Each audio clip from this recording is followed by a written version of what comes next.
जब उस समय इस दास को किसी की जरूरत नहीं पड़ी तो अब क्या पड़ेगी भाई। अब तो लोग खुद ही आते हैं, आंधी की तरह आते हैं और तूफान की तरह भाग जाते हैं, मालूम ही नहीं पड़ता कभी था साथ संगति में।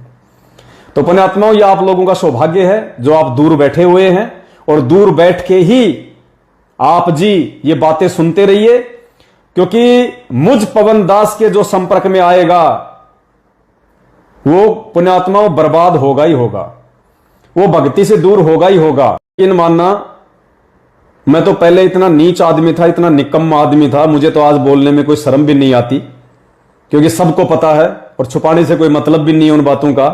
आज परमेश्वर ने दया बख्शी है। मैं तो नाम दीक्षा लेने से पहले इतना गिरा हुआ इंसान था सामाजिक स्तर पे, जिसकी कोई हद नहीं है। मुझे बोलने में कोई शर्म नहीं है पुण्यात्माओं, क्योंकि परमात्मा ने सत का मार्ग बता दिया। मेरे तो अनेक माता बहनों के साथ में जो है मेरे मल के संपर्क थे। उस समय मुझे इतना आनंद नहीं आता था जितना आनंद आज मुझे इस परमात्मा की सेवाओं में संघर्ष करते हुए आ रहा है। जो आनंद मुझे उस समय उस काल की व्यवस्थाओं में नहीं आता था, उससे कहीं लाखों गुना आनंद आज मुझे इस भगवान की सेवा में आता है। पुण्यात्माओं, ये सत का मार्ग है। दास की भक्तमती भी यही बैठी है, दास की मां भी यही बैठी है, वो भी सुन रहे हैं। फिर भी दास कह रहा है कि नाम दीक्षा लेने से पहले मेरे अनेक माता बहनों के साथ में मेरे गैर संबंध थे।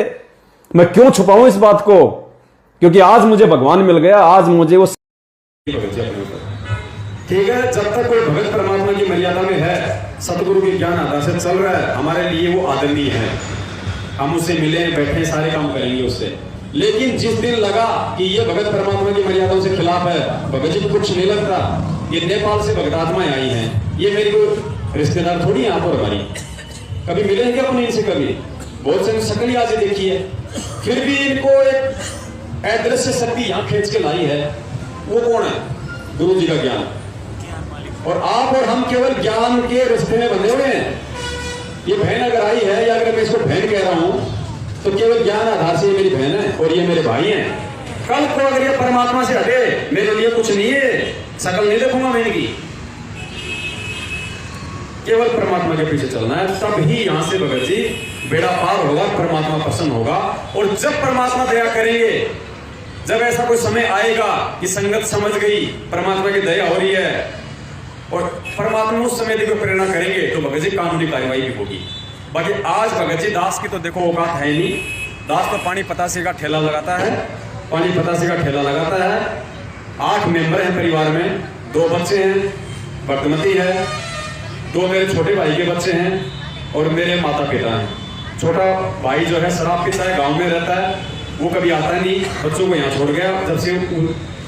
जब से उसकी भक्तमती सत्साई, हेलो हेलो यहाँ पकड़े, हेलो हेलो, नाम परमात्मा ने सबको दिलवा दिया था, लेकिन उनकी शराब नहीं छूटी भाई की।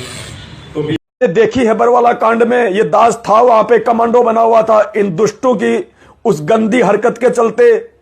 मैंने वहां हकीकत मेरी आंखों से देखा है, और मेरे भगवान के वचन मेरे लिए सर्वोपरि है। मेरे गुरुजी के वचनों से बढ़ के मेरे लिए कुछ नहीं है दुनिया में, कि बेटा ये मैनेजमेंट मेरा नहीं है, इसको मैंने रिजेक्ट कर दिया है।